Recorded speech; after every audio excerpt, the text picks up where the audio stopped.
ఈ వ్యక్తిని చూడండి. ఇలాంటి వాళ్ళని మీరు సినిమాల్లోనూ కథల్లోనూ తప్ప నిజ జీవితంలో అయితే అస్సలు చూసుండరు. అసలు ఏం జరిగిందో చెప్తాను, వీడియో మొత్తం చూసేయండి. ఇక్కడ కనిపిస్తున్న అమ్మవారు వచ్చేసి మా కులదైవం గ్రామదేవత రేణుకాదేవి. ప్రతి 5 సంవత్సరాలకు ఒకసారి మా ఊర్లో చాలా ఘనంగా ఈ అమ్మవారికి కొలుపులు అయితే చేస్తూ ఉంటారు. అమ్మవారి కొలుపుల్లో మొక్కుకున్న వాళ్ళు పుష్ప 2 సినిమాలో లాగా ఆడవాళ్ళ వేషం కట్టి అమ్మవారి ముందు ఈ విధంగా డాన్స్ చేస్తూ ఉంటారు. ఇది ఒక్కటే కాకుండా 5 రోజులు కూడా అమ్మవారికి ఒక్కొక్క రోజు ఒక్కొక్క రకమైన ట్రెడిషన్లు అయితే పూజలు చేస్తూ ఉంటారు. 5 రోజులు పూజలు కంప్లీట్ అయిన తర్వాత లాస్ట్ రోజు అమ్మవారి పసుపు కుంకాలు దీని పండారు అంటారు. అది తీసుకున్న తర్వాతే కొలుపులకు వచ్చిన వాళ్ళందరూ కూడా వాళ్ళ గ్రామాలకే బయలుదేరుతారు.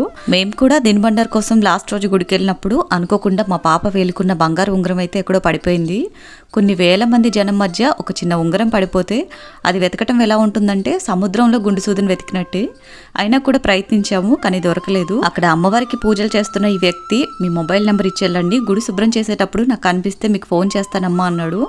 కానీ నాకైతే నమ్మకం లేదు. అయినా అతను అడిగాడు కాబట్టి నెంబర్ ఇచ్చి వచ్చేసాను. కొన్ని వేల మంది మధ్య పడ్డ ఉంగరం, అది కూడా ఆ పూజలు చేసే వ్యక్తికే దొరకటం, అతను మళ్ళీ మాకు తిరిగి ఇవ్వాలనుకోవటం, ఇదంతా కూడా నిజంగా అమ్మవారి మహిమే. అసలు అంత మంది మధ్యలో పడిపోయిన ఉంగరం మళ్ళీ దొరకడం అంటే మామూలు విషయం కాదు. చేతికి బంగారం దొరికితే తిరిగిచ్చేంత మంచితనం ఉన్న వ్యక్తుల్ని నేనైతే ఎప్పుడూ చూడలేదు. మీరెవరినైనా చూస్తుంటే కామెంట్ చేయండి. అమ్మవారి ఆశీస్సులు మీ అందరిపైన ఉండాలి మనస్ఫూర్తిగా కోరుకుంటున్నాను. Thank you for watching.